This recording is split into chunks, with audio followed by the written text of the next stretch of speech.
मशहूर संगीतकार ओपी नैयर जी को उनके जन्मदिन पर भावभीनी श्रद्धांजलि।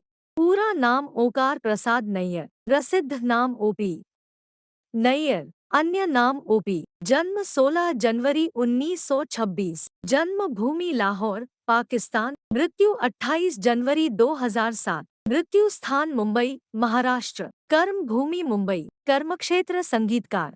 मुख्य फिल्में आर पार, नया दौर, तुमसा नहीं देखा, कश्मीर की कली, CID आदि। नागरिकता भारतीय। सिने जगत के लोगों ने आशा भोंसले को ओपी नैयर की ही खोज बताया। ओपी नैयर ने लता मंगेशकर जैसी सुर सम्राज्ञी के साथ कभी काम नहीं किया। ओंकार प्रसाद नैयर, जन्म 16 जनवरी 1926, मृत्यु 28 जनवरी 2007, हिंदी फिल्मों के एक प्रसिद्ध संगीतकार थे। अपने सुरों के जादू से आशा भोंसले और मोहम्मद रफ़ी जैसे कई पार्श्वगायक और पार्श्वगायिकाओं को कामयाबी के शिखर पर पहुंचाने वाले महान संगीतकार ओपी नैयर के संगीतबद्ध गीत आज भी लोकप्रिय हैं। 16 जनवरी 1926 को लाहौर, पाकिस्तान के एक मध्यम वर्गीय परिवार में जन्मे ओंकार प्रसाद नैयर उर्फ ओपी नैयर का रुझान बचपन से ही संगीत की ओर था। वह पार्श्वगायक बनना चाहते थे। भारत विभाजन के पश्चात उनका पूरा परिवार लाहौर छोड़कर अमृतसर चला आया। ओंकार प्रसाद ने संगीत की सेवा करने के लिए अपनी पढ़ाई बीच में छोड़ दी। अपने संगीत के सफर की शुरुआत इन्होंने ऑल इंडिया रेडियो से की। बतौर संगीतकार फिल्म इंडस्ट्री में पहचान बनाने के लिए ओपी नैयर वर्ष 1949 में मुंबई आ गए। मुंबई में उनकी मुलाकात जाने माने निर्माता निर्देशक कृष्ण केवल से हुई, जो उन दिनों फिल्म कनीज का निर्माण कर रहे थे। कृष्ण केवल उनके संगीत बनाने के अंदाज से काफी प्रभावित हुए और उन्होंने फिल्म के बैकग्राउंड संगीत देने की पेशकश की। इस फिल्म के असफल होने से ओपी नैयर बतौर संगीतकार अपनी पहचान बनाने में भले ही सफल न हो सके, लेकिन फिल्म इंडस्ट्री में उनका कैरियर अवश्य ही शुरू हो गया।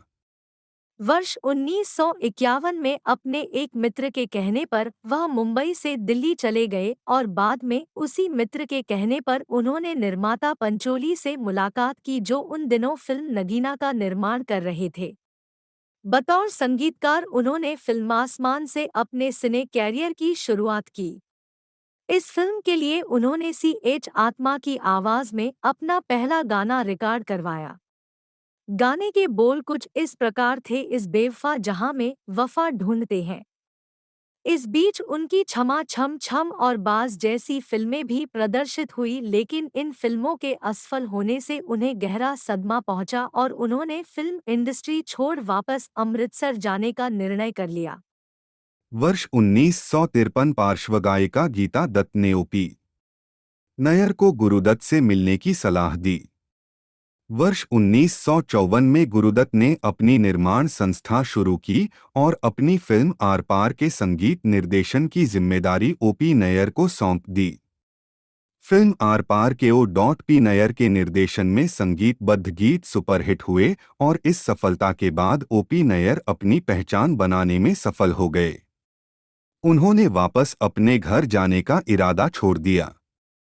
इसके बाद गुरुदत्त की ही film Mr and Mrs 55 feet के लिए भी ओपी नैयर ने संगीत दिया। फिल्म में उनके संगीत निर्देशन में बने गाने जाने कहाँ, मेरा जिगर गया जी और ठंडी हवा काली घटा काफी लोकप्रिय हुए। आर पार, CID, तुमसा नहीं देखा आदि एक के बाद एक लगातार हिट फिल्में देते हुए ये सिने जगत में सबसे महंगे संगीतकार बने। 1950 में एक फिल्म में संगीत देने के 1 लाख रुपए लेने वाले पहले संगीतकार थे। नया दौर इनकी सबसे लोकप्रिय फिल्म रही। इस फिल्म के लिए उन्हें 1957 में फिल्म फेयर अवार्ड भी मिला। सिर्फ कुछ ही फिल्मों में अपनी कला का लोहा मनवा देने वाले ये संगीतकार जिद्दी और एकांत प्रिय स्वभाव के कारण भी चर्चा में रहे। कुछ लोग इन्हें घमंडी, दबंग और निरंकुश स्वभाव के भी कहते थे। हालांकि नए एवं जूझते हुए गायकों के साथ ये बहुत उदार रहे। पत्रकार हमेशा से ही इनके खिलाफ रहे और इनको हमेशा ही बागी संगीतकार के रूप में पेश किया गया। 50 के दशक के दौरान ऑल इंडिया रेडियो ने इनके संगीत को आधुनिक कहते हुए उस पर प्रतिबंध लगा दिया और इनके गाने रेडियो पर काफी लंबे समय तक नहीं बजाए गए। इस बात से उन्हें कोई आश्चर्य नहीं हुआ, बल्कि वे अपनी धुन बनाते रहे और वे सभी देश में बड़ी हिट रही। उस समय सिर्फ श्रीलंका के रेडियो पर ही इनके नए गाने सुने जा सकते थे। बहुत जल्दी ही अंग्रेजी अखबारों में इनकी तारीफ के चर्चे शुरू हो गए और इन्हें हिंदी संगीत में उस्ताद कहा जाने लगा। तब ये बहुत जवान थे। गीता दत्त, आशा भोसले और मोहम्मद रफ़ी के साथ इन्होंने सबसे ज्यादा काम किया। मोहम्मद रफ़ी से अलग होने के बाद ओपी महेंद्र कपूर के साथ काम करने लगे। महेंद्र कपूर जी ओपी के लिए दिल से गाते थे। उनकी आवाज और एहसास की गहराई ने ओपी के गानों में भावनाओं को उभारा और लोगों के दिलों तक ओपी के विचारों की गहराई पहुंचाई। आशा भोसले के साथ ओपी ने लगभग 70 फिल्मों में काम किया। सिने जगत के लोगों ने आशा भोसले को उनकी ही खोज बताया। ऐसा लगता था कि नैयर साहब आशा जी के लिए विशेष धुन बनाते हों, जिन्हें आशा बिना किसी मेहनत के गा लेती। ओपी ने लता मंगेशकर जैसी सुर सम्राज्ञी के साथ कभी काम नहीं किया। ये सिने जगत में हमेशा ही चर्चा का विषय रहा। ओपी कहते थे कि उनके गाने लता की आवाज से मेल नहीं खाते। वे ज्यादातर पंजाबी धुन के साथ मस्ती भरे गाने बनाते थे। लेकिन मुकेश के द्वारा गाया हुआ बहुत गंभीर गाना चल अकेला चल अकेला चल अकेला ओपी नैयर की चहुमुखी प्रतिभा को दर्शाता है। ओपी नैयर द्वारा संगीतबद्ध कुछ प्रसिद्ध गीत: बाबूजी धीरे चलना, प्यार में जरा संभलना, ये लो मैं हारी पिया, कहीं पे निगाहें कहीं पे निशाना, लेके पहला पहला प्यार, ये देश है वीर जवानों का, उड़े जब जब जुल्फे तेरी, रेशमी सलवार कुर्ता जाली का, एक परदेसी मेरा दिल ले गया, मेरा नाम चिन चिन चू, दीवाना हुआ बादल, इशारों इशारों में दिल लेने वाले, ये चांद सा रोशन चेहरा, चल अकेला, ये है रेशमी जुल्फों का अंधेरा, ना घबराइए, आपके हसीन रूख पे आज नया नूर है, मेरा बाबू छैल छबीला, दमादम मस्त कलंदर। प्रसिद्ध फिल्में: आर पार, नया दौर, तुमसा नहीं देखा, कश्मीर की कली, मेरे सनम, एक मुसाफिर एक हसीना, फिर वो ही दिल लाया हूँ, CID, सावन की घटा, रागिनी, किस्मत, फागुन, हावड़ा ब्रिज, प्राण जाए पर वचन ना जाए, बहारें फिर भी आएंगी, संबंध, सोने की चिड़िया, कहीं दिन कहीं रात, ये रात फिर ना आएगी, मीक मिसेस 55, नया अंदाज। लोकप्रियता। कितनी अजीब बात है कि ऑल इंडिया रेडियो ने उनके कुछ गीत ब्रॉडकास्ट करने पर प्रतिबंध लगा दिया था, यह कहकर कि इनके बोल और धुन युवा पीढ़ी को पथभ्रमित करने वाले हैं। बाद में रेडियो सीलोन पर उनके गीतों को सुनने की बढ़ती चाहत से हार कर खुद मंत्री महोदय को इस अंकुशता को हटाने के लिए आगे आना पड़ा।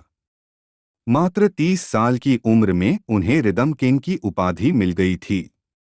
उन्होंने संगीतकार के दर्जे को हमेशा ऊंचा माना और 1 लाख रुपए पाने वाले पहले संगीत निर्देशक बने। 1957 में आई नया दौर संगीत के आयाम से देखें तो उनके सफर का मील का पत्थर थी।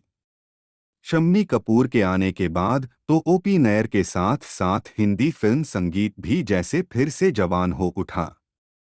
मधुबाला ने तो यहाँ तक कह दिया था कि वो अपना पारिश्रमिक उन निर्माताओं के लिए कम कर देंगी जो ओपी को संगीतकार लेंगे। मधुबाला की 6 फिल्मों के लिए ओपी ने संगीत दिया। वो उन दिनों के सबसे महंगे संगीतकार होने के बावजूद उनकी मांग सबसे अधिक थी। फिल्म के शो रील में उनका नाम अभिनेताओं के नाम से पहले आता था। ऐसा पहले किसी और संगीतकार के लिए नहीं हुआ था। ओपी ने ट्रेंड शुरू किया जिसे बाद में बहुत से सफल संगीतकारों ने अपनाया।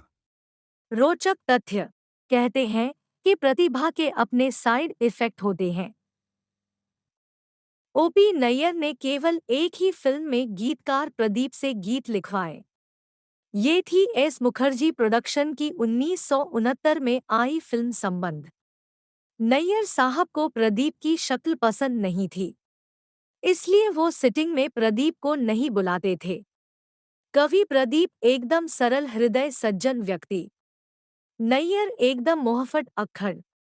संबंध के गाने प्रदीप किसी हरकारे के हाथों भिजवा दिया करते थे और उनकी धुन बना ली जाती थी। इसी तरह गीतकार अनजान से नैयर ने फिल्म बहारें फिर भी आएंगी के गीत लिखवाए थे। अनजान के बेटे समीर ने खुद बताया कि नैयर साहब ने अनजान से निवेदन किया था कि अनजान नैयर के पास न आया करे। अनजान ने कारण पूछा। नैयर ने कहा, यार तुम बहुत शरीफ आदमी हो और मैं गालियां शालियां देकर बात करता हूँ, मुझे अच्छा नहीं लगता। शरारत और रागिनी ये दो ऐसी फिल्में थी जिसमें किशोर कुमार के लिए मोहम्मद रफ़ी ने गाया था। 1958 में आई फिल्म रागिनी के निर्माता स्वयं अशोक कुमार थे और किशोर के साथ वह भी इस फिल्म में अभिनय कर रहे थे। इस फिल्म का गाना मन मोरा बावरा शास्त्रीय संगीत पर आधारित था, इसलिए नैयर ने तय किया कि ये गाना वह रफ़ी से गवाएंगे। किशोर कुमार को मंजूर नहीं था कि पर्दे पर वह रफ़ी की आवाज़ ले। वह बड़े भैया के पास गए, पर दादामुनि ने दखलंदाजी से साफ इनकार कर दिया। अंतिम समय, एक साल ऐसा भी आया जब ओपी की एक भी फिल्म नहीं आई। वर्ष 1961 को याद कर ओपी कहते थे, मोहब्बत में सारा जहां लुट गया था। दरअसल ओपी अपनी सबसे पसंदीदा पार्श्व गायिका आशा भोसले के साथ अपने संबंधों की बात कर रहे थे। 1962 में उन्होंने शानदार वापसी की फिल्म एक मुसाफिर एक हसीना से। इसी दशक में उन्होंने फिर वही दिल लाया हूँ 1963, कश्मीर की कली 1964 और मेरे सनम 1965 जैसी फिल्मों के संगीत से शीर्ष पर स्थान बरकरार रखा। एक बार वो शर्मिला टैगोर पर फिल्माए अपने किसी गीत पर उनके अभिनय से खुश नहीं थे। उन्होंने बढ़कर शर्मिला को सलाह दे डाली कि मेरे गीतों में आप बस खड़े रहकर लब नहीं हिला सकते, ये गाने हरकतों के हैं, आपको अपने शरीर के हाव भावों का भी इस्तेमाल करना पड़ेगा। शर्मिला ने उनकी इस सलाह को गांठ बांध ली और अपनी हर फिल्म में इस बात का खास ध्यान रखा। दशक खत्म होते होते अच्छे संगीत के बावजूद उनकी फिल्में फ्लॉप होने लगी। रफ़ी साहब से भी उनके संबंध बिगड़ चुके थे। गुरुदत्त की मौत के बाद गीता ने खुद को शराब में डुबो दिया था और 1972 में उनकी भी दुखद मौत हो गई। उधर आशा के साथ ओपी के संबंध एक नाजुक दौर से गुजर रहा था। ये उनके लिए बेहद मुश्किल समय था। फिल्म प्राण जाए पर वचन न जाए में आशा भोसले ने उनके लिए गाया, चैन से हमको कभी। अगस्त 1972 में आखिरकार ओपी और आशा भोसले ने कभी भी साथ न काम करने का फैसला किया और उसके बाद उन्हें कभी भी एक छत के नीचे एक साथ नहीं देखा गया। 28 जनवरी 2007 को भारतीय हिंदी सिनेमा संगीतकार ओपी नैयर खो दिया। आपको यह जानकारी कैसी लगी हमें कमेंट करके ज़रूर बताएं और ऐसे ही वीडियो के लिए लाइक, शेयर और सब्सक्राइब करें। Thank you.